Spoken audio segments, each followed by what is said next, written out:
Hello students, आज मैं आपको निमसेट 2022 में जो फॉर्म भरते वक्त डॉक्यूमेंट अपलोडिंग या सर्टिफिकेट से रिलेटेड जो भी आपके डाउट्स हैं उनको मैं कवर करूंगा, क्योंकि मेरे पास में काफ़ी सारे फ़ोन और मैसेजेस आ रहे हैं डॉक्यूमेंट अपलोडिंग के वक्त क्या क्या प्रॉब्लम वो फेस कर रहे हैं। वो सारी प्रॉब्लम्स में हम आज डिस्कस करेंगे। और सर्टिफिकेट से रिलेटेड कई लोगों को डाउट्स हैं कि वो सेंट्रल होना चाहिए, स्टेट होना चाहिए, कब का बना होना चाहिए, किस फॉर्मेट में होना चाहिए। तो ये सारी जो बातें हैं वो आज हम डिस्कस करेंगे। पर सबसे पहले मैं आपको ये बता दूं कि ये फॉर्म और रजिस्ट्रेशन जिस लोगों ने अभी तक नहीं भरा है उनके लिए जो मेरी प्रीवियस वीडियो थी उसको जरूर देखें। उसकी लिंक मैं डिस्क्रिप्शन में शेयर कर देता हूँ। अब जिन लोगों ने फॉर्म फिलअप कर दिया है उनको क्या करना होगा, उनको लॉगिन करना होता है और लॉगिन करने के बाद में गो टू एप्लीकेशन फॉर्म पर जा करके अपनी डिटेल्स को फिल करनी होती है। ठीक है, तो यहाँ पर एक मैं समराइज कर देता हूँ जो स्टूडेंट्स नए हैं या जिन लोगों ने अभी तक रजिस्ट्रेशन नहीं किया है। तो देखिए यहाँ पर आप देख रहे हैं ऑफिशियल वेबसाइट nimset.in। और nimset.in आप जैसे ही एंटर करेंगे गूगल पर तो आपको यहाँ पर तीन तरह की चीजें दिख रही हैं। देखिए, एक तो रजिस्ट्रेशन लिंक दिख रही है, एक लॉगिन लिंक दिख रही है और instruction for filling application form. ठीक है, ये तीन तरह की आपको यहाँ पर लिंक दिख रही होंगी। जैसे ही आप रजिस्ट्रेशन लिंक पर मैं आपको सजेस्ट करूंगा उससे पहले कि आप इंस्ट्रक्शन वाली लिंक पर क्लिक करेंगे। जैसे ही आप रजिस्ट्रेशन वाली लिंक पर क्लिक करेंगे ये आपके सामने ओपन हो जाएगी, instructions for filling application form. इन्होंने यूजर मैनुअल आपके लिए दिया हुआ है कि इन स्टेप्स को फॉलो करके आप फॉर्म को फिल कर सकते हैं। Is that clear? बाकी डिटेल वीडियो मैंने अपने प्रीवियस वीडियो में बताया हुआ है। डिटेल जो जानकारी है वो मैंने अपनी प्रीवियस वीडियो में बताई हुई है, आप चाहें तो उसको रेफर कर सकते हैं। इसकी लिंक मैं आपको डिस्क्रिप्शन में शेयर कर दूंगा। स्टेप 1 में उन्होंने बोला है कि आप ऑफिशियल वेबसाइट पर जाएं, रजिस्ट्रेशन बटन पर आप क्लिक करेंगे तो ठीक है, ये रजिस्ट्रेशन बटन है, ये लॉगिन बटन है, इन पर आप क्लिक करेंगे तो यहाँ पर आपके सामने एक फॉर्म ओपन हो जाएगा जिसमें आपको पर्सनल डिटेल्स डालनी है। पर्सनल डिटेल में चूंकि एप्लीकेंट का name, date of birth, gender, mobile number, confirm mobile number, email ID, ये सब एंटर करने के बाद जैसे कैप्चा वगैरह आप एंटर करेंगे, सबमिट बटन पर क्लिक करेंगे तो आगे जो प्रोसेस होगा थर्ड स्टेप में आपको click on I agree to privacy policy ये मिलेगा और उस पर आप आई एग्री कर देंगे। जैसे ही आप आई एग्री कर देंगे तो आपको एप्लीकेशन आईडी जो है डिस्प्लेड होगी आपकी स्क्रीन पर। पासवर्ड और एप्लीकेशन आईडी आपके जो आपने ईमेल आईडी डाली है रजिस्ट्रेशन प्रोसेस के दौरान वहां पर आपको ये मिल जाएगी। ठीक है, इसके बाद में स्टेप नंबर 5 है, मैंने आपको बताया गो टू एप्लीकेशन फॉर्म। उस बटन पर आप जाएंगे, उस बटन पर जैसे ही आप क्लिक करेंगे तो आपको इस तरह का फॉर्म आपको ओपन हुआ मिलेगा। एप्लीकेंट डिटेल्स में जहां पर पर्सनल डिटेल्स में application number, candidate name, date of birth, gender, ठीक है, कॉन्टेक्ट डिटेल और ईमेल आईडी ये मिलेगा आपको। इसके बाद में आप देखिएगा खुद जैसे ही आप ये जाएंगे fill in the personal detail accurately and ensure that check the data before click on the save and next. आप इसके बाद में एड्रेस वगैरह जो भी आपको भरना है वो आपको भरना होगा। तो ये सारी जानकारी आप देखिए एड्रेस डिटेल में ये आप एड्रेस फिलअप करेंगे, है ना। कंफर्म मोबाइल नंबर के बाद alternate mobile number, alternate email ID, ये सारी आप चीजें फिल करने के बाद सेव एंड नेक्स्ट बटन पर जैसे ही क्लिक करेंगे तो यहाँ पर देखिए 3 टैब है। पर्सनल डिटेल आपकी कंप्लीट हो गई, सेकंड टैब आया एकेडमिक डिटेल और थर्ड जो है वो डॉक्यूमेंट अपलोडिंग से। तो पहले हम एकेडमिक डिटेल को फिलअप करेंगे, इसको कंप्लीट करेंगे जिसमें 10th की डिटेल है, 12th की डिटेल है और फाइनल की डिटेल है। ये सारी चीजें आप बिल्कुल क्लियरली भरिएगा जहाँ पर नेम ऑफ स्कूल लिखा हुआ है, नेम ऑफ बोर्ड लिखा हुआ है, ईयर ऑफ पासिंग लिखा हुआ है, रिजल्ट टाइप लिखा हुआ है, परसेंटेज या सीजीपीए। रिजल्ट टाइप में आपका पास होगा, क्योंकि 10th में तो आप लोग पास ही हो चुके होंगे तो पास होगा, है ना। यहाँ पर दुखी परसेंटेज और सीजीपीए है तो आपको परसेंटेज करना होगा और रिजल्ट टाइप में आपका परसेंटेज या सीजीपीए के तौर पर मांग रहा होगा, है ना। तो यहाँ पर कोई प्रॉब्लम नहीं होगी, 10th और 12th की डिटेल्स डाल देंगे, आई थिंक। ओके, इसके बाद में ग्रेजुएशन की डिटेल में आपको जो ध्यान रखना है वो ये कि कौन सी आपकी डिग्री है। चूंकि हमने अपने जो वीडियो है उसमें डिग्रीज के बारे में बात की है, कई सारे ऑप्शंस यहाँ पर आते हैं तो पहले हमको एलिजिबिलिटी चेक करनी है कि क्या हम एलिजिबिलिटी रखते हैं या नहीं रखते हैं। तो मैंने अपने वीडियो में बहुत डिटेल में बताया हुआ, अगर आपको यहाँ पे समझ में नहीं आती है बात है तो ठीक है। तो फाइनल एग्जाम की स्टेटस आपका क्या है, पासिंग ईयर क्या है, फाइनल एग्जाम का आपका ड्यूरेशन क्या है, यूनिवर्सिटी का नाम क्या है, इंस्टीट्यूट का नाम क्या है, रिजल्ट टाइप अभी आपका अपीयरिंग है, सॉरी CGPA है या परसेंटेज है वो भरना है, और आपको यहाँ पे फिलअप करना है। इतनी जानकारी फिलअप करने के बाद में आपको सब्जेक्ट्स फाइनल करने होंगे, जो भी आपको first year, second year, third year के सब्जेक्ट्स डालने हैं कि कितने नंबर ऑफ सब्जेक्ट्स हैं यहाँ पे सिलेक्ट करना होगा, उनके सब्जेक्ट के टाइटल भरने होंगे। सेकेंड ईयर में भी सेम है, सब्जेक्ट चूज करने होंगे, सब्जेक्ट टाइटल भरने होंगे। इसके बाद थर्ड ईयर में भी सेम है, सब्जेक्ट्स डालने होंगे, फर्स्ट और सेकेंड जो भी आपने चूज किए हुए हैं। Is it clear? इतनी जानकारी फिलअप करने के बाद में आपको क्या करना है, स्टेप 8 में जो भी टेस्ट सेंटर आपको दिए गए हैं वो उनमें से आपको 3 सेंटर आपको चुनने होंगे जिसमें आप चाहते हैं कि टेस्ट देना चाहते हैं। फिर इसके बाद में ये जो डॉक्यूमेंट्स आपको अपलोड करने हैं, फोटो है, सिग्नेचर है, फोटो आइडेंटिटी प्रूफ है, कैटेगरी सर्टिफिकेट उन लोगों के लिए है जो कैटेगरी को बिलोंग करते होंगे, अदरवाइज नहीं आपको करना है अगर आप जनरल कैटेगरी को बिलोंग करते हैं तो। 10th की मार्कशीट, 12th की marksheet, first year marksheet, second year marksheet, third year marksheet और फोर्थ ईयर मार्कशीट उन लोगों के लिए जो बी या बीटेक कर रहे होंगे, ठीक है। इसके बाद में आप देखिएगा, थोड़ा आप आगे बढ़िएगा, जो बहुत इंपॉर्टेंट बात है वो ये है कि देखिए आपको इस तरीके से दिखेगा टेस्ट सेंटर 1 2 3 और जो डॉक्यूमेंट आपको अपलोड करने हैं वो इस तरह की आपको दिखेगी, ठीक है। इसके बाद में पेमेंट डिटेल होगी। स्टेप 9 में check the payment detail, enter the captcha correctly and submit button आप क्लिक करेंगे। इसमें जो 2500 है वो ओपन EWS एंड OBC वालों के लिए, 1250 है वो SC ST और PWD वालों के लिए। नेक्स्ट है step number 10। Step number 10, you will redirect it to the payment gateway page, complete the payment and your application will be submitted successfully। जैसे ही आपका पेमेंट कंप्लीट हो जाएगा, आपका एप्लीकेशन सबमिटेड हो जाएगा। Download your generated transaction receipt for the future reference, आपको download करके रखनी है जो भी ट्रांजेक्शन की रिसिप्ट है और फ्यूचर रेफरेंस कि आपने फीस सबमिट की है या नहीं की है। Is that clear? तो इस तरीके से आपका जो एप्लीकेशन फॉर्म है वो फिलअप हो जाएगा, ठीक है। अब चूंकि यहाँ पर उन्होंने यूजर मैनुअल दी है, पर फॉर्म भरते वक्त जब हम एक्चुअली में लाइव फॉर्म भरते हैं तो कई सारी प्रॉब्लम्स हमको आती है फॉर्म भरते वक्त, तो वो सारी प्रॉब्लम्स में ही हम लोग आज डिस्कशन करेंगे, तो आपको समझ आएगा कि क्या क्या प्रॉब्लम्स आती है। Is it clear? जो लोग नए हैं मैं आपको बार बार बोल रहा हूँ कि वो मेरा डिटेल में जो मैंने वीडियो बनाया हुआ है उसको देखें, क्योंकि मैंने उसमें एक एक एंट्री फिल की है और आपको फिल कर करके वहाँ पर बाकायदा आपको बताया हुआ है कि कैसे आपको फिल करना है। Is it clear? User manual में भी बताया है, पर कई चीजें थोड़ी अनक्लियर हैं जो समझ में हो सकता है आपको ना। Is it clear? बाकी उन्होंने बहुत सारी चीजें क्लियर कर दी है। एक बहुत ही इंपॉर्टेंट बात है वो है इंफॉर्मेशन ब्रोशर। फॉर्म हम भर रहे हैं, कई सारी प्रॉब्लम्स को हम फेस कर रहे हैं, लेकिन हम लोग इंफॉर्मेशन ब्रोशर को रीड नहीं करते हैं। तो मैं इंफॉर्मेशन ब्रोशर में जो इम्पोर्टेंट पॉइंट्स हैं उन पर बात करूंगा, क्योंकि कहीं ना कहीं वही हमारे लिए बहुत महत्वपूर्ण चीज है, राइट। तो मैं सबसे पहले तो इंफॉर्मेशन ब्रोशर की जो की पॉइंट्स होंगे उन पर चर्चा करूंगा, important points in a nutshell, क्योंकि जो हमको एप्लीकेशन करना है वो ऑनलाइन मोड में ही करना है। Is it clear? ओके। और कहाँ से करना है? nimset.in से करना है। Is it clear? इसमें जो महत्वपूर्ण बात है वो ये है कि online submission of the application form, तो candidate have to register on the NIMCET 2022 की वेबसाइट पर आपको रजिस्टर करना होगा। आपका एक लॉगिन पासवर्ड मिलेगा जो है ना आपकी ईमेल आईडी पर आएगा, जो आपको एप्लीकेशन फॉर्म को फिल करना है ऑनलाइन, ठीक है।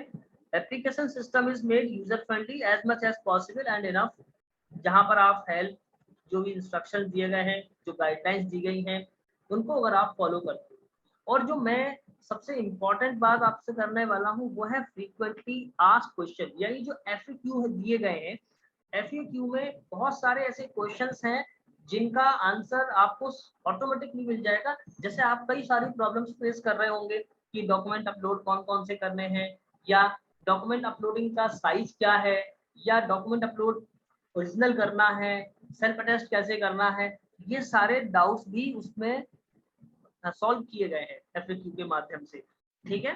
तो आप उसको पढ़िएगा जरूर, राइट। बाकी मैं अभी आपकी जो प्रॉब्लम्स है वो भी आपसे शेयर कर देता हूँ, ठीक है। So further link provided in the top. अब अगर कोई भी इनसे रिलेटेड भी प्रॉब्लम जा रही है तो हमारे पास कॉन्टेक्ट अस नाम की एक बटन है जहां पर आपको गाइडेंस मिल जाएगा, जो कि निमसेट की हेल्पलाइन नंबर्स दिए हैं और उनकी ईमेल आईडी दी गई है। Is that clear? Form opening जो है वो 4 अप्रैल से शुरू हुई है, 4 मई तक ये चलेगी, ठीक है। और ये 5 बजे तक ही आप कर सकते हैं, इस बात का ध्यान बिल्कुल दें। फिर फीस वगैरह की हमने बात ऑलरेडी आपसे कर ली थी। जो इम्पोर्टेंट बात है वो ये है, all the relevant documents duly self attested and then scanned। मतलब जो भी आपके relevant documents हैं, लाइक मार्कशीट्स हुई 10th 12th ग्रेजुएशन या आपका आईडी प्रूफ हुआ, पहले आपको उसको सेल्फ अटेस्टेड करना है। सेल्फ अटेस्टेड करने के बाद में आपको स्कैन करना है, should be uploaded along with the online application form. ये इन्होंने लिखा है, मैं आपको प्रैक्टिकली करके ही बताऊंगा। ये सारी जानकारी आपको मैं बताऊंगा, इसलिए आप बिल्कुल भी घबराएं नहीं, वीडियो को आप लास्ट तक जरूर देखिएगा।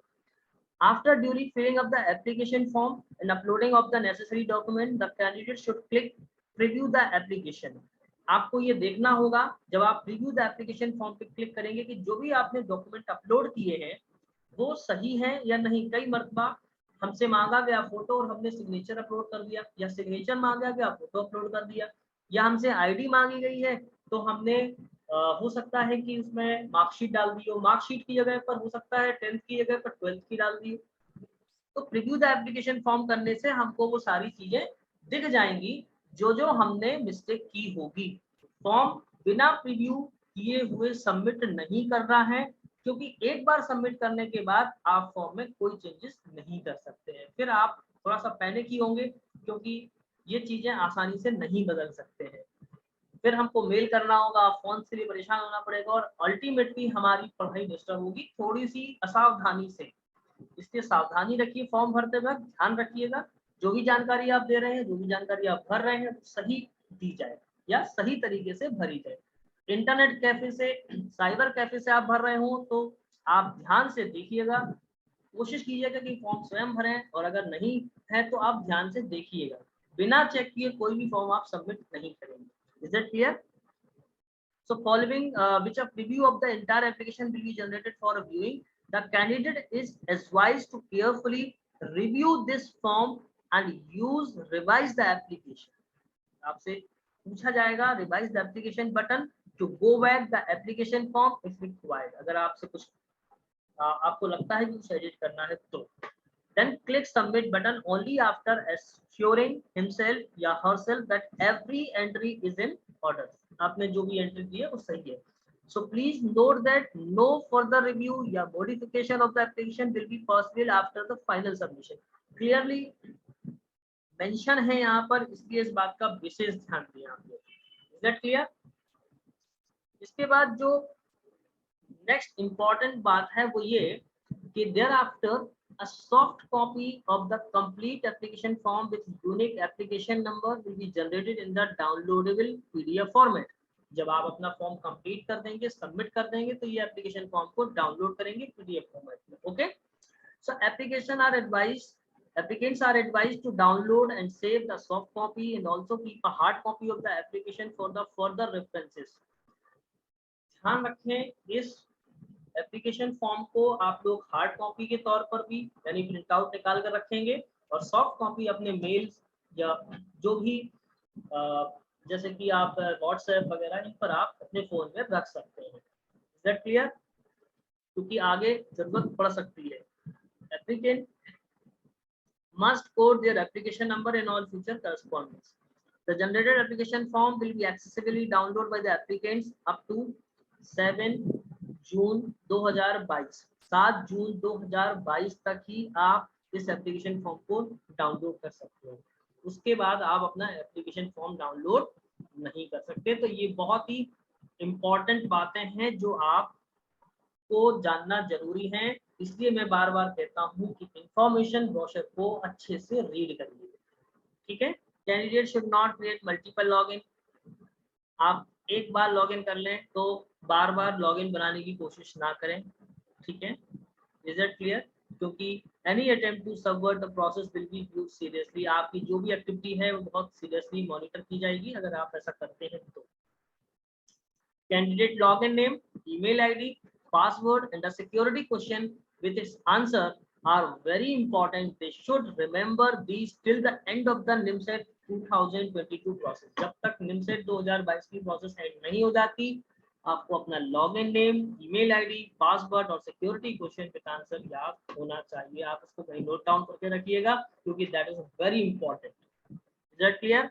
क्योंकि फिर कई लोग जब एडमिट कार्ड डाउनलोड करते हैं या रैंक फिल कर चॉइस फिलिंग करते हैं, रैंक कार्ड डाउनलोड करते हैं, तो बहुत सारे लोग हम फॉरगॉट कर गए पासवर्ड, ईमेल आईडी पता नहीं, यूजर आईडी पता नहीं, साइबर कैफे से भरा था उसने अपनी ईमेल आईडी से बना दिया था। तो ये सब चीजें आपको बहुत दिक्कत करने वाली हैं अगर आप इस पर ध्यान नहीं देते हैं। Is that clear? इसके बाद में the online application form submitted without uploading the proper supporting documents and e-receipt यानी document of proof of payment of the application fee will be summarily rejected। अगर आप कोई भी डॉक्यूमेंट प्रॉपरली अपलोड नहीं करते हैं, सही अपलोड नहीं करते हैं, तो आपका एप्लीकेशन फॉर्म रिजेक्ट कर दिया जाएगा। इस बात का विशेष ध्यान रखें, हर साल ऐसा होता है। ठीक है, हार्ड कॉपी आपको अपने किसी भी डॉक्यूमेंट की नहीं भेजनी है। ठीक है, NIMSET 2022 team is not responsible for any user site network failures. मतलब आप लास्ट टाइम पे पेमेंट कर रहे हो, आप लास्ट टाइम पे फॉर्म फिलअप कर रहे हैं और अगर आपकी साइट उनकी साइट से ये नेटवर्क फेल होता है तो NIMSET 2022 रिस्पॉन्सिबल नहीं है। इसलिए इस बात को ध्यान रखें। एडमिट कार्ड आपको इंडिविजुअली नहीं भेजे जाएंगे या आपको ऑनलाइन ही निकालने होंगे। वो डेट उन्होंने दी है 6 जून से 19 जून के बीच में। ठीक है, 19 जून के बाद में आपको कोई रिक्वेस्ट आपकी नहीं मानी जाएगी, ना ही कोई टेलीफोनिक रिक्वेस्ट आपकी एंटरटेनिंग होगी। ठीक है, इज दैट क्लियर? इसके बाद में क्योंकि ये बहुत इंपॉर्टेंट पॉइंट्स हैं इसलिए मैं आपसे बार बार डिस्कस कर रहा हूँ कि आप एक बार समझ लें।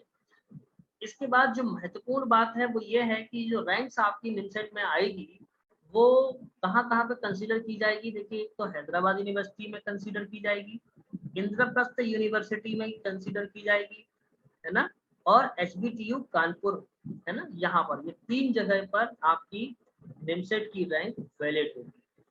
Is that clear? एक तो एलिजिबिलिटी क्राइटेरिया है, जो एलिजिबिलिटी क्राइटेरिया है वो जरूर आप लोग पढ़ लीजिएगा। इंडियन नेशनल सिक्योरिटी 60% मार्क्स आपके ग्रेजुएशन में होने चाहिए या फिर 6.5 CGPA on a 10 point scale यानी 55% मार्क्स ऑफ और 6.0 CGPA on a 10 scale point. SC/ST category के लिए ये 6 CGPA में होगा और जनरल और OBC के लिए ये 6.5 यानी 60% जनरल के लिए और 55% कैटेगरी वालों। कैटेगरी में SC और ST और PW ये 3। एलिजिबिलिटी के लिए देखिए BSc होना चाहिए, BSc honours, BCA, VIT, BVOC, computer science या कंप्यूटर एप्लीकेशन, सॉफ्टवेयर डेवलपमेंट, यही ऑप्शंस आपको वहां पर दिखेंगे एप्लीकेशन फॉर्म में। BBA of the minimum 3 years full time programme from a recognized university with the mathematics statistics as the one of the subjects, ये होना चाहिए। ठीक है, इसके अलावा BE या BTech आप अगर आपने किया है तो रिकॉग्नाइज यूनिवर्सिटी से होना चाहिए जो कि 2022 में आप एलिजिबल होंगे। Is it clear? फिर देखिएगा यहाँ पर एक इम्पॉर्टेंट बात कि ये देखिए conversion off score marks CGPA to percentage and vice versa is not a permitted। यहाँ पर 10 पॉइंट स्केल लिखा हुआ है, उसी के बेसिस पर ये कन्वर्जन किया जाएगा।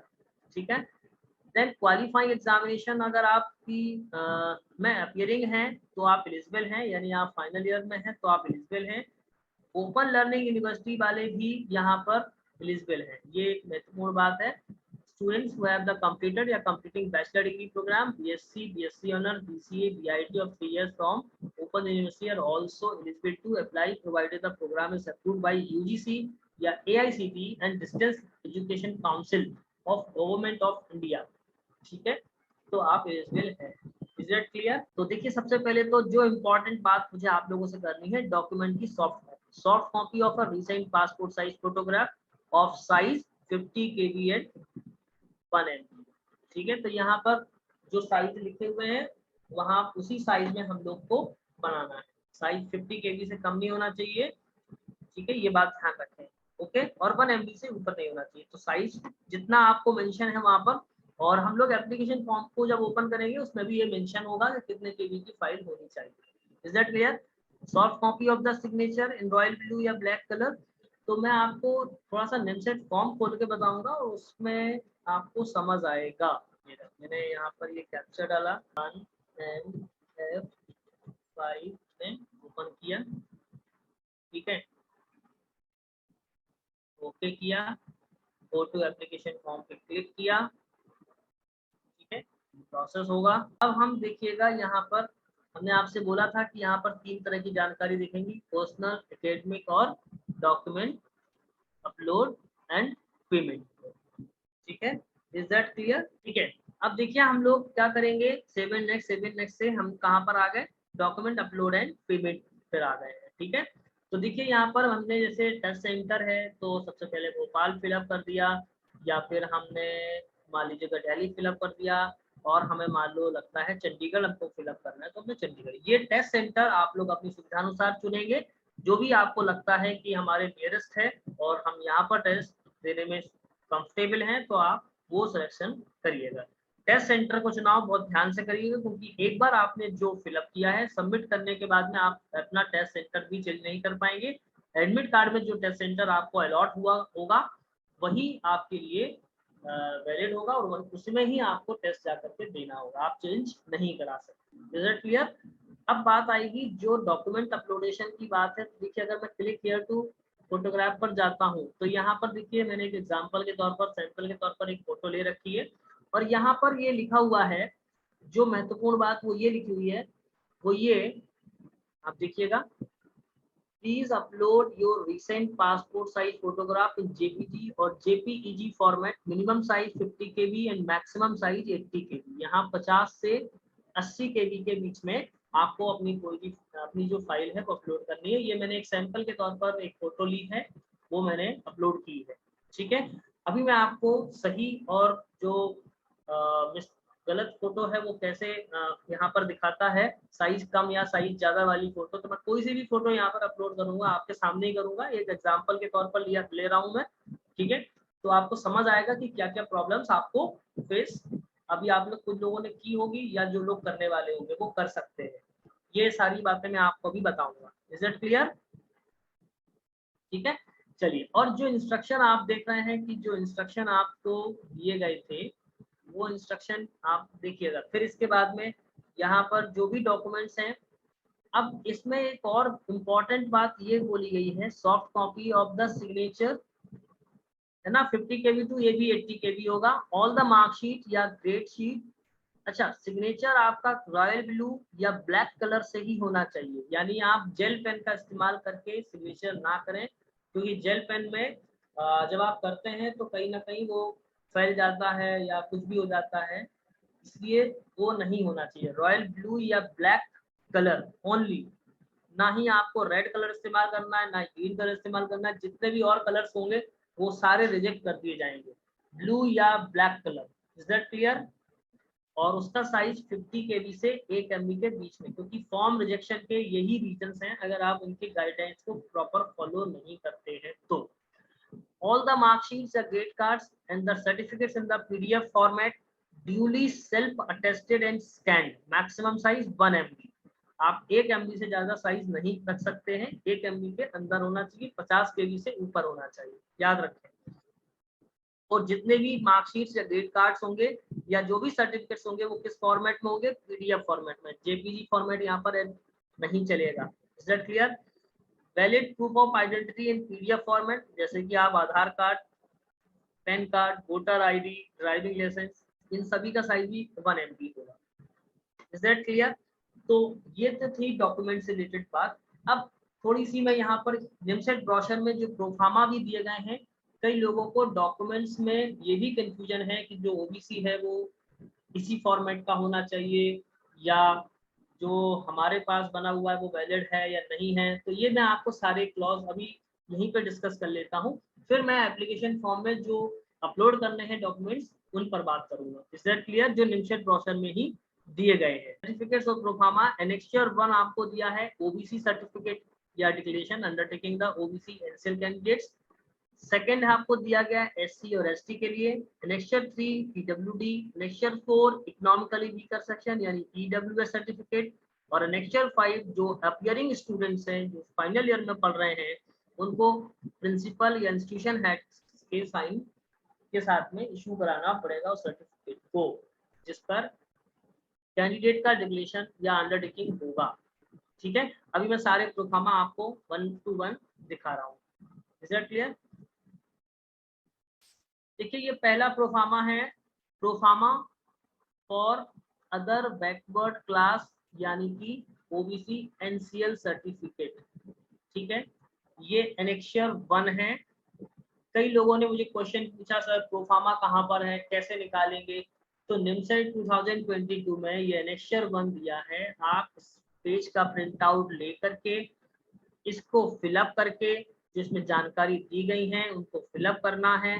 फिलअप करने के बाद में देखिए बहुत इंपॉर्टेंट बात बोली गई है। कई लोगों का कहना ये सर हमारे पास 2020 का है, हमारे पास 2018 का है।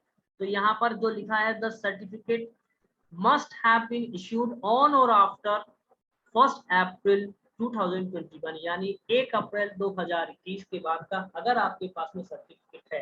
जैसे कि कुछ लोगों ने पिछली बार फॉर्म भरा होगा तो उन्होंने एप्लीकेशन फॉर्म भरते वक्त ये सर्टिफिकेट लगाया होगा जो 1 अप्रैल 2021 के बाद का है, तो उन लोगों का चल जाएगा, कोई प्रॉब्लम नहीं है। दूसरी बात ये है कि जो भी सेंट्रल गवर्नमेंट का सर्टिफिकेट अगर ओबीसी का लगा रहे हैं वहां पर लिखा होगा कि under the government of India, वहां पर लिखा होगा या अंग्रेजी में लिखा होगा या हिंदी में लिखा होगा। ठीक है, भारत सरकार के प्रयोजनार्थ लिखा होगा या भारत सरकार की नियुक्तियों में ऐसा लिखा होगा आपका हिंदी या अंग्रेजी में। ठीक है, तो जरूरी नहीं है। दूसरी बात, कई जगह पर ये ऑनलाइन फॉर्म में ऑनलाइन मोड में बनता है। Is that clear? Online mode में बनेगा तो आप उसको ऑनलाइन मोड में बनवा लें, जैसे कि डिजिटल बनता है। ठीक है, डिजिटल फॉर्म डिजिटल भी बनता है। जरूरी नहीं है कि वो इसके जैसा हो, लेकिन इसमें जो रेजोल्यूशंस या जो चीजें लिखी होंगी वो उसमें मेंशन होना चाहिए। अब ये भी इम्पोर्टेंट नहीं है कि भाई यहाँ पर किसके साइन होंगे, डिस्ट्रिक्ट मजिस्ट्रेट के होंगे, डेप्यूटी कमिश्नर के होंगे, कंपिटेंट अथॉरिटी के होंगे। तो जो जिस स्टेट में जो भी हायर अथॉरिटी होगी, जो सेंट्रल ओबीसी का सर्टिफिकेट को साइन करने वाली हायर अथॉरिटी होगी उसके साइन होंगे। यहाँ पर उन्होंने दिए हुए हैं कि किस किस के हो सकते हैं, ये यहाँ पर लिखा हुआ है। तो कई बच्चे मुझे फोन करके पूछ रहे हैं सर हमारा सीओ लेवल का बना हुआ है, या मैसेज पूछ रहे हैं सर हमारा एसडीओ लेवल पर बना हुआ है। ठीक है, या स्टेट का चल जाएगा क्या, या हमने तहसील से बनवाया हुआ है एसडीओ का तो ये सब से आपको कोई मतलब नहीं है। आपको मतलब है कि ओबीसी का सर्टिफिकेट सेंट्रल का होना चाहिए। बस आपकी जो ओबीसी कैटेगरी है वो सेंट्रल की लिस्ट में होना चाहिए, तभी आप रिजर्वेशन को क्लेम कर पाएंगे, अदरवाइज नहीं कर पाएंगे। क्योंकि कई स्टेट्स में जो कैटेगरी है वो स्टेट के लिए ही है, सेंट्रल गवर्नमेंट में उनको हटा दिया गया है, इसलिए वो ओबीसी कैटेगरी में नहीं माने जाएंगे, वो एज अ जनरल ही ट्रीट किए जाएंगे। अगर ऐसा है तो आप जनरल से ही फॉर्म भर पाएंगे, यानी ओपन कैटेगरी से फॉर्म भरेंगे। हाँ, उस केस में फिर आप ईडब्ल्यू सर्टिफिकेट बनवा सकते हैं, वो एक अलग बात है, लेकिन आप ओबीसी सर्टिफिकेट नहीं लगा सकते। तो ये इस कंफ्यूजन में आप ना रहिएगा कि हमारे किस पे किसके साइन होने चाहिए। वो तो आप जब जाएंगे, तहसील जाएंगे या कलेक्ट्रेट ऑफिस जाएंगे या जन सुविधा केंद्र जहाँ से ये अप्लाई करते हैं वहां पर आप जाएंगे, या तो इस फॉर्मेट को लेकर के जाएं, इसको फिलअप करके इस पर आप साइन करवा लें। SDM, magistrate, DM, collector, deputy commissioner, additional deputy commissioner, जो भी यहाँ पर ये जो मेंशन है अथॉरिटीज, इनके साइन चलेंगे उसमें। ठीक है, क्योंकि ये सेंट्रल के ही ऑफिसर्स होते हैं जिनके इस पर साइन हो सकते हैं। Is that clear? अब आपको कई लोगों को कंफ्यूजन है कि हमारी ओबीसी कैटेगरी है या नहीं है, या हम कैसे चेक करें। तो यहाँ पर लिखा हुआ है विजिट http://www.ncbc.nic.in, ये इन्होंने एक वेबसाइट का नाम दिया हुआ है। यहाँ पर आप जाएंगे, अपनी कैटेगरी जो भी है ओबीसी में, जो आपने जो भी जाति है, जो भी कास्ट है, वो आप देख सकते हैं, सर्च कर सकते हैं। यदि वो उस लिस्ट में है तो ही आप ओबीसी बनवा सकते हैं, अदरवाइज नहीं बनवा सकते। यहाँ पे लिखा हुआ है for the latest guidelines and updates on the central list of the state wise OBC. ठीक है, यहाँ पर स्टेट वाइज ओबीसी लिस्ट भी आपको मिल जाएगी, जिसमें आप देख सकते हैं कि ये कैटेगरी सेंट्रल लिस्ट में है या नहीं है। Is that clear? The authority issuing the certificate need to mention the detail of the resolution of Government of India. यहाँ पर क्या बात की गई? The authority issuing the certificate need to mention the details of resolution of Government of India in which the caste of the candidate is mentioned as OBC. तो आपके certificate पर लिखा होगा गवर्नमेंट ऑफ इंडिया। यदि नहीं लिखा है तो आपका सर्टिफिकेट वो स्टेट का माना जाएगा, अगर लिखा है तो वो सेंट्रल का है। अब कई लोगों का सवाल ये होता है कि सर हमारा गवर्नमेंट ऑफ इंडिया नहीं लिखा है, वहां पर हरियाणा गवर्नमेंट लिखा हुआ है, उत्तर प्रदेश सरकार लिखा हुआ है या बिहार सरकार लिखा हुआ है, तो भाई ये सर्टिफिकेट कोई ना कोई जिस स्टेट में आप रहते हो उस स्टेट में ही बनेगा, उस स्टेट के नाम से ही जारी होगा, बट उस पर जो अथॉरिटी के साइन होते हैं वो गवर्नमेंट ऑफ इंडिया के, और जो नॉर्म्स हैं वो सारे गवर्नमेंट ऑफ इंडिया के होंगे, लेकिन मेंशन होगा कहीं ना कहीं वो गवर्नमेंट ऑफ इंडिया। और अगर कहीं ना कहीं गवर्नमेंट ऑफ इंडिया मेंशन नहीं है तो इसका मतलब कि वो स्टेट का सर्टिफिकेट है। दैट मीन्स सेंट्रल के सर्टिफिकेट में गवर्नमेंट ऑफ इंडिया लिखा होगा कहीं ना कहीं। आप इस कंफ्यूजन में ना हो कि आपको वहां पे लिखा मिलेगा गवर्नमेंट भारत सरकार की तरफ से, ऐसा नहीं होगा। इसमें गवर्नमेंट ऑफ इंडिया मेंशन होगा जो रेजोल्यूशन आपके लिखे होते हैं। ठीक है, जैसे कि आप देखिए यहाँ पर रेजोल्यूशन में ये आप देख रहे होंगे, ये यहाँ पर ये मेंशन होंगे कि नॉट बिलोंग्स, यहाँ पर ये सब लिखा होगा, department of personal and training ये लिखा होगा। ठीक है, देखिए ये schedule of the government of India इस तरह से लिखा होगा, जो रेजोल्यूशंस लिखे हुए हैं वो ये लिखे होंगे रेजोल्यूशन। ठीक है, ये लिखे होंगे 36012 ये रेजोल्यूशन है जो कि गवर्नमेंट ऑफ इंडिया का ही है। यदि ये मेंशन है दैट मींस कि आपका सर्टिफिकेट गवर्नमेंट ऑफ इंडिया का ही है। आई होप कि अब आपको ओबीसी से रिलेटेड ये डाउट क्लियर हो गया होगा कि स्टेट और सेंटर का क्लियर हो गया होगा। Is it clear? फिर कई लोगों का सवाल है कि सर ये देखिएगा, ये तो ओबीसी का डिक्लेरेशन फॉर्म, ये तो इसी के साथ में होगा जब आप जमा करेंगे। एससी एसटी का सब प्रोफार्मा है, आपका अगर पहले से बना हुआ है तो जरूरत नहीं है कि इसको निकालना है, और ये नया नहीं बनवाना है आपको अगर आपके पास पहले से है। जिनके पास नहीं है वो इस प्रोफार्मा के आधार पर भी बनवा सकते हैं। सेम एज ऐसा दिखे एससी एसटी सर्टिफिकेट, ये भी रिक्वायर्ड नहीं है, ये आप चाहो तो बनवा सकते हो, नहीं तो कोई दिक्कत नहीं है। बस इसमें जो कॉन्स्टिट्यूशन शेड्यूल कास्ट जो यहाँ पर लिखा हुआ है, एक तो रेजोल्यूशन लिखे होंगे कि अलग अलग स्टेट के लिए 1950, 1951, 1976 अलग अलग स्टेट के लिखे हुए हैं। ठीक है, तो ये स्टेट के चल जाएगा, कोई दिक्कत नहीं है। बस उस स्टेट में ये रेजोल्यूशन ये सारे मेंशन, इनमें से जिस स्टेट का रेजोल्यूशन है वो मेंशन होना चाहिए। Is that clear? बाकी इस कंफ्यूजन में ना रहे, यहाँ पर सेंट्रल और स्टेट का कोई चक्कर नहीं है, बस जो ये मेंशन होना चाहिए ये सारी चीजें। Is it clear? हिंदी या अंग्रेजी में ही वैलिड होगा, अगर कोई रीजनल लैंग्वेज में है तो उसका ट्रांसलेशन होना चाहिए, जो कि जो बातें लिखी हुई हैं वो सारी सेम होनी चाहिए, डिफरेंस नहीं होना चाहिए, इसलिए हिंदी अंग्रेजी में वैलिड हो जाएगा। फिर कई लोगों के सवाल थे कि सर हैंड रिटन होगा या डिजिटल होगा, तो हैंड रिटन भी वैलिड होगा, बस अथॉरिटी के साइन होना जरूरी है। ठीक है, लीगल होना चाहिए बस, बाकी कोई प्रॉब्लम नहीं आएगी, चाहे वो डिजिटल वाला भी हो चाहे हैंड रिटन वाला हो, चाहे आप इस फॉर्मेट के हिसाब से हो, लेकिन ऐसा दिखे ये जरूरी नहीं है, या इसी तरह से बनवाना है ऐसा भी कोई जरूरी नहीं, क्योंकि अलग अलग गवर्नमेंट पे अलग अलग स्टेट्स में अलग अलग तरीके से बनता है।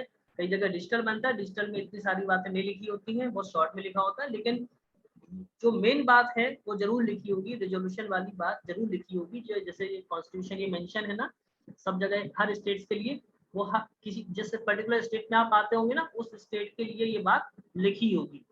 ठीक है, जैसे गोवा के लिए 1968 रेजोल्यूशन लिखा होगा, शेड्यूल कास्ट के लिए, शेड्यूल ट्राइब के लिए 1968 मेंशन होंगे। ठीक है ना? Is that clear? यहाँ पर तो हर स्टेट का नॉलेज दिया हुआ है। इसके बाद में ये चीज होने के बाद अब देखिए यहाँ पर भी इन्होंने दिए हुए हैं कि जो अथॉरिटी है वो साइन करेंगी, कौन कौन सी अथॉरिटी साइन कर सकती है, तो ये अथॉरिटी ही उस पर साइन कर सकती है। फिजिकली हैंडीकैप यानी पीडब्ल्यूडी सर्टिफिकेट, इसको भी ऐसा नहीं है कि नया बनवाना होता है, जिनका बना है वो चल जाएगा। ठीक है, इसको फिलअप करना है जिनका नहीं बना है, और जो फिजिकली हैंडीकैप कैटेगरी में आते हैं उनको ये सारी जानकारी फिलअप करनी है। 3 तरह की यहाँ पर डिसेबिलिटी होंगी, ऑर्थोपेडिक, दूसरा विजन, और स्पीच एंड हियरिंग यानी कि बोलने और सुनने वाली। ठीक है, तो ये 3 तरह की कैटेगरी में अगर आप लोगों को डिसेबिलिटी रखते हैं आप लोग, तो ये सर्टिफिकेट आप बनवा सकते हैं। जिनका नहीं बना है वो इस फॉर्मेट के आधार पर ही बनेगा। ठीक है, यहाँ पर परसेंटेज ऑफ डिसऑर्डर भी लिखा होगा। 40% से ऊपर वालों को ही सर्टिफिकेट यहाँ पर जारी किया जाता है, जिनका 40% होता है।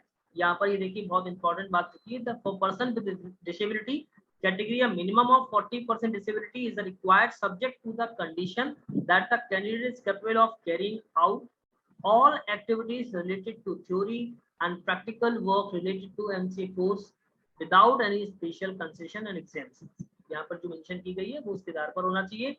NIMSET 2022 reserve the right to accept or reject the claim of the candidate। यहाँ पर उसको अथॉरिटी है कि वो जो आपने क्लेम किया है उसको एक्सेप्ट या रिजेक्ट कर सकता है। क्लियर, ये था पीडब्ल्यूडी कैंडिडेट्स। इसके बाद में जो ईडब्ल्यूएस सर्टिफिकेट है जिस गवर्नमेंट के द्वारा बनाया जाएगा वहां पे लिखा होगा गवर्नमेंट ऑफ दिस। ठीक है, income and asset certificate to be produced by economically weaker section. This certificate must have been issued on और आफ्टर 1 अप्रैल 2021। इस सर्टिफिकेट को बनवाते वक्त भी आपको 1 अप्रैल 2022 के बाद वाला सर्टिफिकेट ही देना होगा। इसके पहले का अगर कोई सर्टिफिकेट है तो आपका नहीं चलेगा। तो ईडब्ल्यूएस और ओबीसी सर्टिफिकेट, ये 2 ही सर्टिफिकेट ऐसे हैं जो 1 अप्रैल 2021 के बाद के चलेंगे, क्योंकि इनमें फाइनेंशियल ईयर का चक्कर होता है। क्योंकि यहाँ पर इनकम लिखी जाती है कि अगर आपकी इनकम 8 लाख से कम है तो ही आप इस क्राइटेरिया में आते हैं, अदरवाइज नहीं आते हैं। ठीक है, अब कई लोग इनकम सर्टिफिकेट मुझे भेज देते हैं और बोलते हैं सर क्या यही ईडब्ल्यूएस सर्टिफिकेट है? तो बिल्कुल नहीं, क्योंकि ईडब्ल्यूएस सर्टिफिकेट का मतलब है इकोनॉमिकली वीकर सेक्शन। ये इनकम एंड एसेट सर्टिफिकेट है जिसमें इनकम के साथ साथ आपकी प्रॉपर्टी, आपके घर, आपके लैंड, ठीक है, इन सभी की जानकारी इसमें लिखी होती है। जो क्राइटेरिया सेंट्रल गवर्नमेंट ने तय किए हैं, चाहे वो गवर्नमेंट ऑफ इंडिया लिखा हो या ना लिखा हो, चाहे स्टेट गवर्नमेंट लिखा हो, लेकिन जो क्राइटेरिया है वो सेंट्रल गवर्नमेंट के ही होने चाहिए, अदरवाइज ये सर्टिफिकेट आपका वैलिड नहीं होगा। ठीक है, अब ये कंफ्यूजन मत रखिएगा कि सर स्टेट गवर्नमेंट की है उसमें कहीं गवर्नमेंट ऑफ इंडिया नहीं लिखा है, कोई दिक्कत नहीं है, वो चल जाएगा। बट जो मापदंड है वो सेंट्रल के ही होने चाहिए। जैसे कि अभी मैं आपको बता देता हूँ कौन कौन से मापदंड हैं। जिनका भरा है, जिनका बना है वो बनवा सकते, उनको ये फॉर्मेट की नीड नहीं है। जिनका नहीं बना है उनको इस फॉर्मेट के आधार पर ही बनवाना होगा। जैसे कि 8 लाख से कम आपकी एनुअल इनकम नहीं होनी चाहिए एक पर्टिकुलर फाइनेंशियल ईयर, जो भी फाइनेंशियल ईयर आपका है, जैसे 2021-22 में। ठीक है, इसके बाद में अब देखिएगा 5 एकड़ of agriculture land and above, अगर इससे ज्यादा होगा तो भी नहीं होगा। जो इम्पोर्टेंट बात देखिए वो हिज या हर फैमिली डज नॉट ओन और possesses any of the following asset. ठीक है, 5 एकड़ से ज्यादा जमीन नहीं होनी चाहिए। रेजिडेंशियल फ्लैट 1000 स्क्वायर फीट से ज्यादा का नहीं होना चाहिए। Residential plot 1000 square yards and above in the notified municipalities. ठीक है, शहर में 100 स्क्वायर यार्ड से ज्यादा की भूमि नहीं होनी चाहिए, गांव में 200 स्क्वायर यार्ड से ज्यादा की भूमि नहीं होनी चाहिए। तो ये जो 4 कैटेगरी ये लिखी हुई है, और 5वां ये लिखा हुआ है 8 लाख। तो ये जो पांचों क्राइटेरिया को जो लोग फॉलो मतलब जो लोग आते होंगे, जो इस दायरे में आते होंगे, सिर्फ उन्हीं लोगों का ईडब्ल्यू सर्टिफिकेट बन सकता है और उन्हीं को जो कॉम्पिटेंट अथॉरिटी है वो जारी कर सकती है।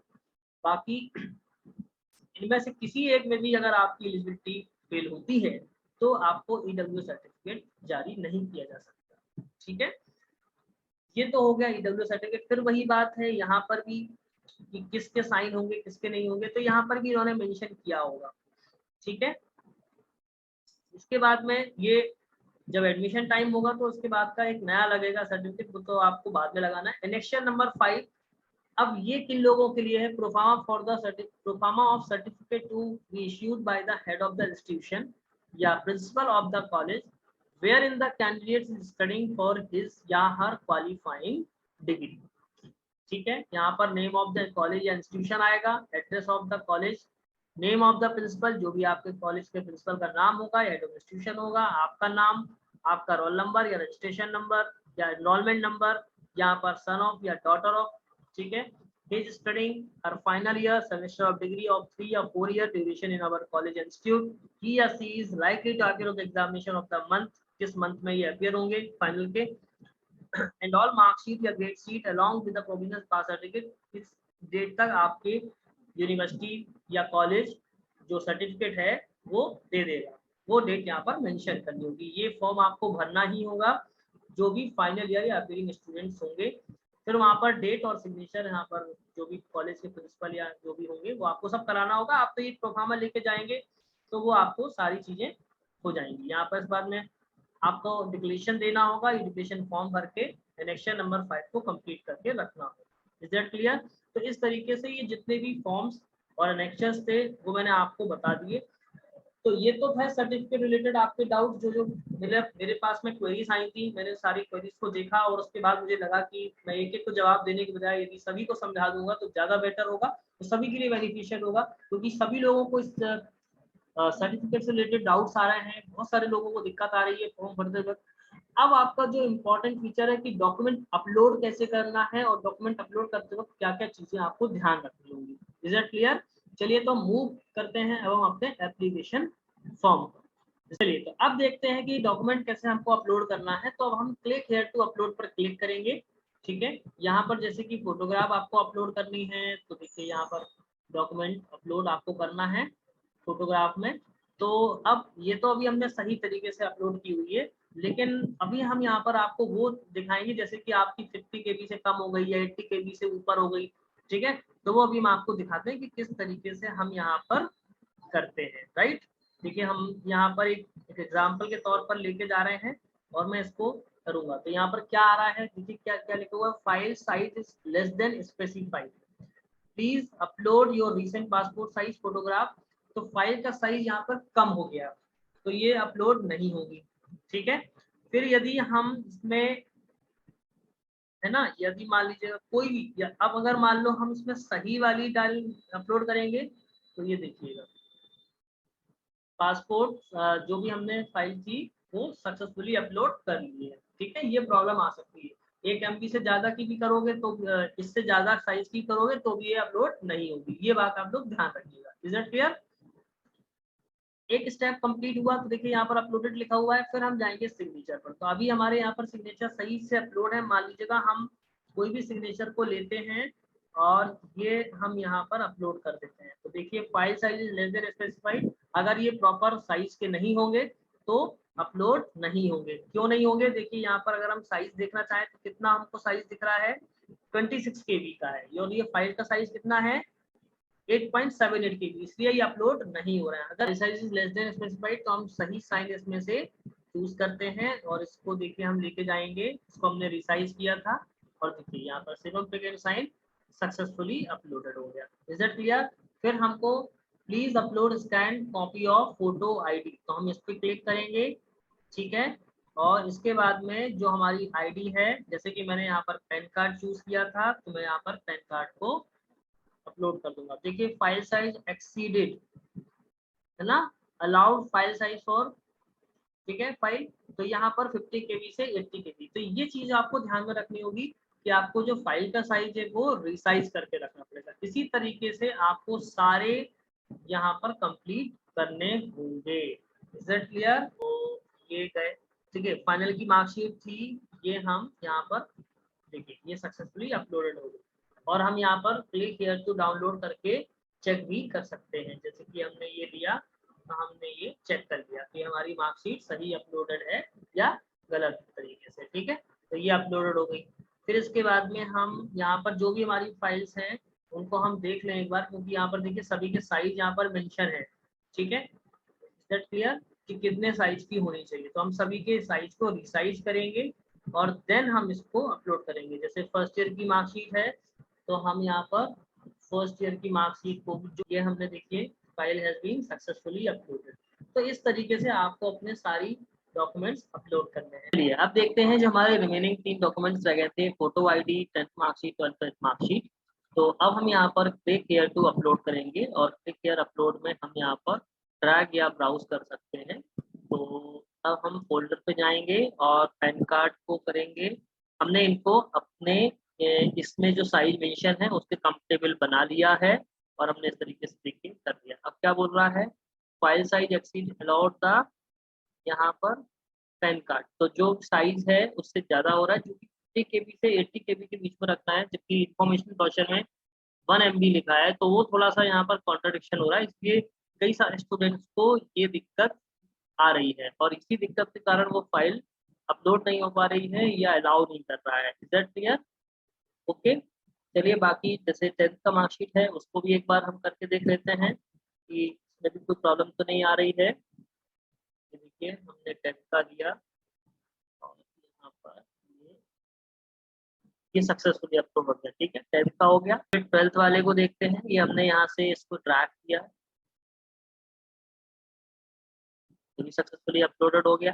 अब हमारा सिर्फ बचा है फोटो आईडी, तो फोटो आईडी को एक बार देख लेते हैं क्या प्रॉब्लम आ रही है। यहाँ पर 55 केबी का है, हमको किसके बीच में रखना है, 80 केबी के बीच में रखना है। ओके, तब हम इसको कंप्लीट करेंगे, इसको उसमें फाइल के कंफर्टेबल बनाएंगे। Is that clear? तो इन्हीं बातों का हमको ध्यान रखना है। ओके, ठीक है। अब हमारा लास्ट डॉक्यूमेंट बचा हुआ है फोटो आईडी। ठीक है, हमने इसको उसके साइज की कंफर्टेबल बना लिया है। ये हमारे पास में पैन कार्ड, इसको सेलेक्ट करेंगे, ये देखिए फाइल हैज बीन सक्सेसफुली। तो ये चीज हमको यहाँ पर ध्यान देनी होगी कि जो मेन बात यहाँ पर लिखी हुई है, please upload your scan photo ID in JPG और जेपीईजी फॉर्मेट। हम लोग कई बार जो इन्फॉर्मेशन अभी रीड किया है और जो इसमें लिखा हुआ है थोड़ा सा डिफरेंट है, तो इसको आप लोग थोड़ा सा ध्यान दीजिएगा। बाकी कोई प्रॉब्लम नहीं है, हमारे डॉक्यूमेंट सक्सेसफुली सारे अपलोडेड हो चुके हैं। अब हम आगे का प्रोसेस देख लेते हैं और यहाँ पर क्योंकि कैप्चा है, इस कैप्चा को भर लेते हैं 1BMX7NN। ठीक है, जनरल कैंडिडेट से तो 25 को आपकी ऑटोमेटिक होती हुई आएगी। ठीक है, अब इसके बाद में इसमें आई एग्री बटन को क्लिक करेंगे और ये हमने यहाँ पर सेव एंड नेक्स्ट किया। ठीक है, इतना करने के बाद ही देखिएगा आप यहाँ पर है। अब क्या होगा, देखिए यहाँ पर ये फॉर्म हमारा पूरा प्रीव्यू होके आ गया। ओके, यहाँ पर हमने ओके किया और जो भी हमारी डिटेल्स थी ये सारी आ गई। इसके बाद में देखिएगा रेगुलेशन था, ये हम यहाँ पर प्रीव्यू कर रहे हैं। यहाँ पर रिव्यू करने के बाद में हमको पूरा एप्लीकेशन फॉर्म इस तरीके से दिख रहा है। ठीक है, जब हम श्योर हो जाएं कि हमारा ये फॉर्म बिल्कुल एग्जैक्ट राइट है, तभी हम इसको आगे फॉरवर्ड करें। और हमको क्या करना होगा सबसे बाद में, ये जैसे कि हम इसको सबमिट बटन पर क्लिक करेंगे, ठीक है, ओके करेंगे और सबमिट करेंगे, तुम्हारा फॉर्म सबमिट हो जाएगा। ठीक है, इसके बाद में देखिए ये यहाँ पर लिखी हुई है सिलेक्ट एस डिफरेंट चॉइस पर, अगर हमारा ये नहीं भरा था तो एक बार फिर से देख लेते हैं। ठीक है, यहाँ पर हमने जैसे भोपाल भर दिया, दूसरा हमने दिल्ली भर दिया, तीसरा हमने चंडीगढ़ भर दिया। ये क्लियर कर दिया, इसके बाद रिव्यू कर लिया। रिव्यू करने के बाद में यहाँ पर हम अपने एप्लीकेशन फॉर्म को फिर से रिव्यू करेंगे, कोई गलती भरी है तो फिर हम इसको सही करेंगे। यहाँ पर ओके बटन को क्लिक किया और यहाँ पर हमने हमारी चूंकि सारी हमने जानकारी सही भरी है तो हम इसको चेंज नहीं करना चाहते हैं और सबमिट करना चाहते हैं। सबमिट बटन पर आपसे बार बार पूछेगा ये okay are you sure you want to submit. Okay button पर क्लिक किया और अब हमने इसको सबमिट किया। ठीक है, तो अब आपको ये बात समझ में आ गई होगी कि क्या क्या प्रॉब्लम हमको यहाँ पर एप्लीकेशन फॉर्म फिलअप करते पर दिख रही होगी। ठीक है, अब देखिएगा हम सीधे यहाँ पर पेमेंट गेटवे पर पहुंच गए हैं और हमको पेमेंट करना है। जैसे ही हम इसको पेमेंट करेंगे आपका फॉर्म ये रिसिप्ट प्रिंट होकर आ जाएगी और फॉर्म हमारा फिलअप हो जाएगा। पेमेंट आप credit card, debit card, other debit card है ना, जो यहाँ पर शो हो रहे होंगे, उसके अलावा इंटरनेट बैंकिंग से कर सकते हैं। ठीक है, मार्कशीट को लेकर के एक और डाउट है, जिन लोगों की मार्कशीट ईयर वाइज या सेमेस्टर वाइज नहीं आती है, जिन लोगों की मार्कशीट कंसोलिडेटेड फॉर्म में आती है, दैट मीन्स कि तीनों साल की मार्कशीट को एक ही बार में मर्ज करके दी जाती है। अब उनके मन में ये क्वेश्चन कि सर हमारे पास में तो फर्स्ट सेमेस्टर की मार्कशीट है ही नहीं, सेकंड सेमेस्टर की मार्कशीट नहीं है, या फर्स्ट ईयर की मार्कशीट नहीं है, सेकंड सेमेस्टर की मार्कशीट नहीं है, सेकंड ईयर की मार्कशीट नहीं है। तो उन लोगों को क्या करना है, मार्कशीट जो है वो आपकी भले ही एक आती है तो आपको फर्स्ट ईयर, सेकेंड ईयर और थर्ड ईयर के सेगमेंट में क्योंकि अपलोड करना पड़ेगा तो सेम मार्कशीट को ही आप अपलोड कर देंगे। ठीक है, कोई प्रॉब्लम नहीं होगा। ऐसे कई सारे लोगों के मन में क्वेश्चंस हैं, बार बार मुझे मैसेज और कॉल पे आ रहा था, तो मैंने कहा चलो मैं आप सभी को एक बार बता देता हूँ। ओपन यूनिवर्सिटी में भी शायद ऐसा होता है, और कई सारी यूनिवर्सिटी ऐसी हैं जहाँ पर ऐसा होता है। जो फर्स्ट ईयर, सेकेंड ईयर और थर्ड ईयर की मार्कशीट, देखिए मैंने एग्जाम्पल के तौर पर एक मार्कशीट ली हुई है, फर्स्ट ईयर, सेकेंड ईयर और ये देखिए थर्ड ईयर की मार्कशीट है। तो ये तीनों साल की जो मार्कशीट है वो कंबाइंड है। तो आपको फर्स्ट ईयर, सेकेंड ईयर और थर्ड ईयर के सेगमेंट में ये अपलोड करनी है।